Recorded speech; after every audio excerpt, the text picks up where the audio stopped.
dem wuy fekki Azoura Fall ndax la ñu bëggoon moom mooy li Azoura Fall wax ñoom ñu wax ko est-ce que jotul itam ñu am benn retenue bi tuuti pour mën a comme ni ko Serigne waxee pour mën a dimbali ñi nga xam ne ñooy gouverner.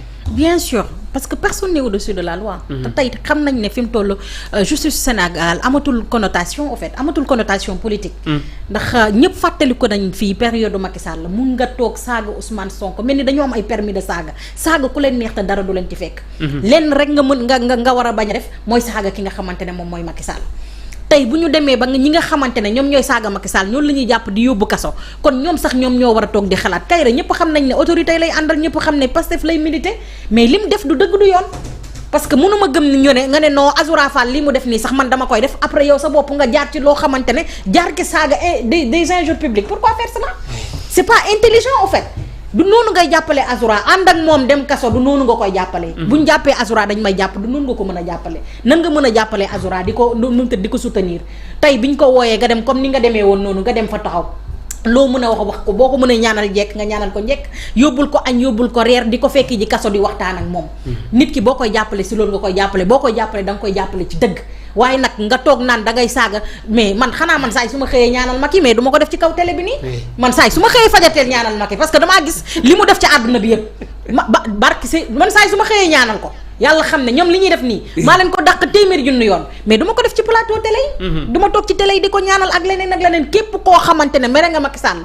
boo xëyee jullil ba jekk ba nga xamante ne pare nga li ngay def teg sa kurus teg ko ne toog sa buntu pare saagal ba heure bu la neex mais ne le fais pas devant les caméras ne le fais pas publiquement parce que des injures publiques nañ xam ne dañ ko tere que nga bokk ci Ousmane Sonko bokk taxaw bokk République des valeurs wala nga bokk nu mu tërati parti à l'opposition ñëpp ci yem bu ñu jàppee Azoura mii nga xamante ne tey maître Moussa Diop wóor na ko ne laal dëgg-dëgg Azoura mooy laal Ousmane Sonko moo tax mu def lii mu def nii tey kon comme Azoura lañ mën a jàpp moom mi nga xamante ne ba léegi day moom rek mooy def bêtise Ousmane woo ko ne ko nekkal nit comme moom lañ mën a jàpp waxatuma la keneen ak keneen kon nañ nekk nit moomuñu nguur gi c'est pas parce que dangaa xeex ba mu yegg si fii rek dangaa war a continuer def lu leen neex parce que ñoom bi ñuy xeex c'était pour que ñu teg justice bi ñuy xeex c'était pour nga num tërati ñëpp mën a yem bu ñuy xeex rupture lañ doon xeex kon nag bu ñu xeex rupture ba yegg fii seen tàngu xol wala seen mer di leen yóbbu ci loo xamante ne après yat bi day mujj daanu seen kaw man yéenewu ma leen ko mais franchement Kairé li mu def amul conseil moo tax mu def ko na ko éviter ñeneen ñi nga xam ne ñooy ànd ak ñoom nañ ko éviter c'est pas comme ça qu'on est Azoura Fall c'est pas num tërati di jéggi yoon wala num tërati yow tamit num tërati ngay xas justice moo tax nga yegg fi nga yegg erreur bu ngand la def erreur bu monumentale la def ba pare ñu jàpp ko jàpp bu yomb munoo wax li nga wax ba pare dem taxaw ca buntu ba dañ lay ne ñiit rek yóbbu moom kenn soxlawul ñu naan Kairé nii wala Kairé nii ndax daa def li muy def ba pare xëy fajarteel ànd ak Azoura dem taxaw mais y a des choses il faut l'éviter. Oui Ouleye bala ma laa bàyyi dafa mel ni information bi wàcc na Azoura Fall est placé en garde à vue. mënul ñàkk pour attentat aux bonnes mœurs. voilà oui c'est ça. xaaroon nga ko quand même. bien sûr wax naa la ne au-delà de 16 heures bu ñu la ci téyee forcément da ngay dem li nga xamante ne moom mooy garde à vue maintenant on attend à ce que demain ñu defeere ko bu ñu ko deferee bu dee loolu lañ koy yóbbu kon forcément sursis lañ lañ koy yóbbu nu mu flagrant délit la flag lañ koy yóbbu bu ñu ko yóbbee flag comme tey lundi la boo moytul jeudi lañ koy juger rek wala nu mu tëddee lundi prochain su demee taxaw après ñëpp xam nañ ne flagrant délit normalement kii bi mettiwul boo moytul parquet bi dafay requérir rek benn 6 mois de sursis ak 1 an 1 mois ferme wala des fois sax 15 jours lañ lay laal ferme ak yooyu du metti parce que moom dundoon na fi lu gën a metti loolu parce que ça sert d'exemple à tous les autres patriotes te buñ ci génnee ñu xam ne jàppale dëgg-dëgg projet bi du toog di saaga Macky Sall buñ ko bëggee def nañ sango ba set toog seen buntu kër toog waxtaan daggal ko ba heure bu leen neex bu ñu toogee ci plateau télé bi ñu wax waxu nit ndax man dama koy daggal ba léegi dama koy wax daggal kay alors koy daggal kay parce que li nga def nii dama ko dul def télé nii rek mais man damay daggal Macky de dama ko dul def télé nii rek en face parce que injure publique la bugguma tooñ askan yu may seetaan bugguma num tërti yabale ak yooyu mais man su ma toogee sama kër xam naa li Macky Sall subir loo ces jeunes là ces jeunes ont été torturés dans les commissariats buur bu ma daan xëy dem commissariat su ma fay génn barki yàlla xol bu jeex laa fay génne ñoo xamante ne dañ leen seen bopp yi dañ ko doon bandaas ñoo xamante ne seen loxo yi lañ doon téye ñoo xam ne dañu leen dóor ba mënuñu woon toog seen taat nii la tolloon den nañ ma baal seen kii nii la tolloon comme ni ko Assane waxee ay pince ñu koy jël di leen am ñoo xamante ne seen range yi lañ doon jël di ko teg seen put duñ mën a nooy am na ñoo xam ne dañuy suñu génnee torture duñu mën a wax ndax nu mu tëti baat soo demee fekk leen kaaf doo xam lu ñuy nirool boo den fekkee biir kaso am ñoo xam ne gis nga bu ñu la paquetee am na ñoo xam ne dañuy tëdd ba xaaju guddi yuuxu pour ñu génn leen ci paquetage bi am na ñu ci bëri ñoo xam ne pendant des mois ñun ñu ngi doon tëdd suñu lal yi di nelaw ñoom daana ñoo tëdd chambre yi day fees tellement que dañuy taxaw wéerante. ces jeunes là ont souffert. kon nag kooku bu toogee biir këram defu ko injure publique bu koy daggal man su ma neexee daggal Macky Sall mais du ma ko def ci télé bi ndax man damaa jàpp ne xëy di saaga Macky Sall sax jaamu yàlla la. mais nag du ma ko def ci télé bi parce que bëgguma tooñ nit ñi. très bien Cheikh Omar Talla. waaw xam naa ni li nga wax parce que am nga loo denc tu peux avoir une colère tu as le droit d'être en colère. yow Macky da di nit. waaw tu as le droit d'être en colère tu as le droit d'exprimer ta colère mais tu n'as pas le droit d'inciter à l'insulte. À qui j'ai incité à l'insulte? Non bul ne bul inciter ñun ñi insulte man maa ne su ma xëyee damay saaga Macky Sall mais du ma ko def ci télé bi mais dama koy saaga man li may def Macky Sall looloo ci gën a ndaw sax Macky Sall c'est bon Cheikh Omar Talla alors. Cheikh bul waxee dënn. bul waxee dënn parce que. mais bu ma fàttaliku lu bëri. waaw les gens ont souffert entre 2021 ak 2024 loolu fàttaliku rek bu ma fàttaliku lu bëri. loolu fàttaliku rek.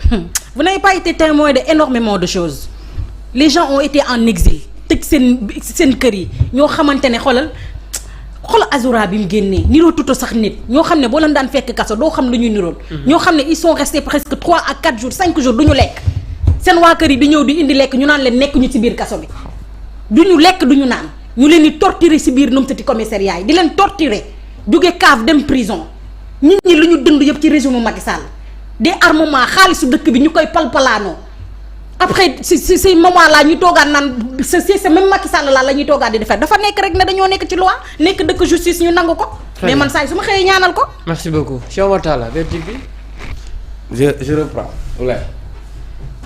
rien ne justifie li nga wax ni torture yi am ñun dañoo fekkee on a vécu dund nañ lay man dawal naa sama oto bi ñu dindi sama pono yëpp ñuy menacé boo fanaanee fii tey doo fanaan fii ëllëg du dëgg situation yi metti yi yëpp am na ñu ci ñàkk seen bakkan on a listé presque 84 morts. du ay malaaka mawti wàcciwul di rey kenn. des gens ont été torturés Pape Abdoulaye Touré. tànk loxo noonu looloo gën a ndaw sax xaaral tànk loxo noonu. boobu rek ngeen xam parce que c'est médiatisé. loo ci xam rek. xam nañ ci.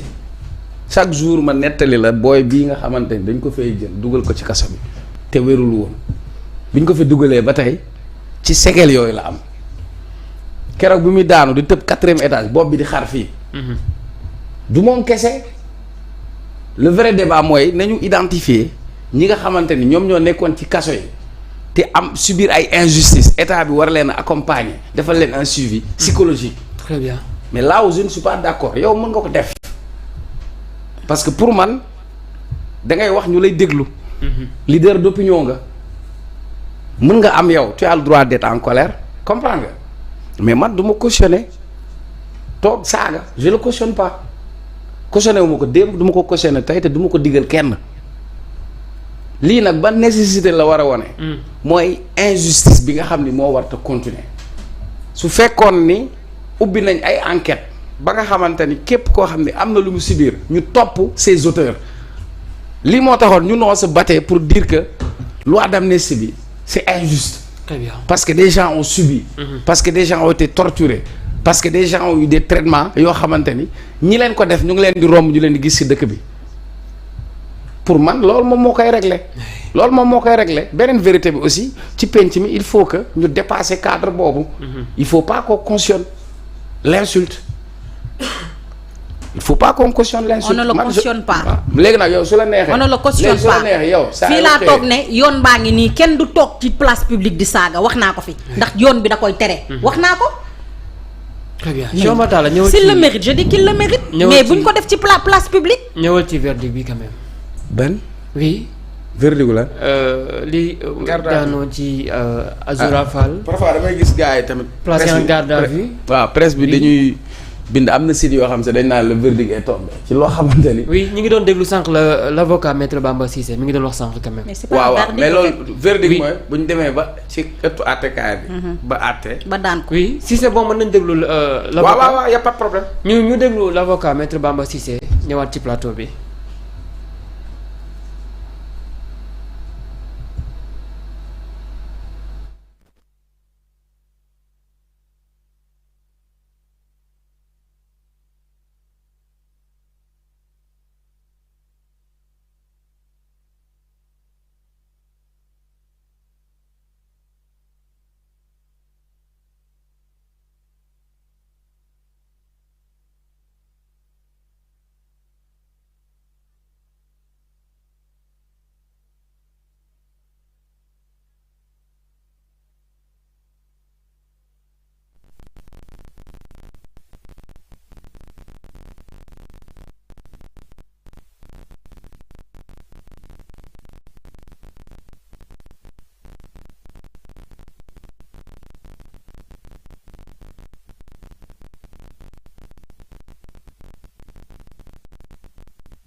tegal ma image bi noonu rek.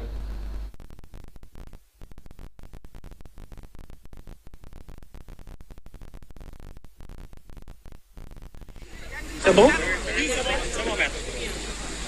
Aïe, 1, 2, 3. Aïe. Donc je vous informe que à la suite de son audition qui s'est déroulée sur un temps plus ou moins long depuis ce matin, assisté de ses avocats que sont Maître Abdinar Ndiaye ici présent, Maître Saïd Larifou et Maître Famara Fati, ainsi que nous-mêmes, Azoura Fall a fait l'objet d'un placement en garde à vue pour diffusion de discours contraires aux bonnes mœurs. Il faut rappeler que cette décision nous surprend à plus d'un titre. Parce qu'Azoura Fall a été victime d'un système corrosif et violent qui a régné au Sénégal pendant assez longtemps et qui a réprimé des patriotes. Azoura Fall a fait l'objet d'une détention qui a duré 1 an et à peu près 2 mois pour une cause qui a été injustifiée et effacée aujourd'hui par une loi d'amnistie. Dans le cadre de cette loi d'amnistie, il était question de prendre en charge les droits des victimes. Et Azoura Fall est l'une des victimes de la répression du régime de Macky Sall. Il nous a conté que dans une chambre qui ne faisait que quelques mètres carrés, il était avec près de 199 détenus. Pendant 6 mois, il ne pouvait pas dormir.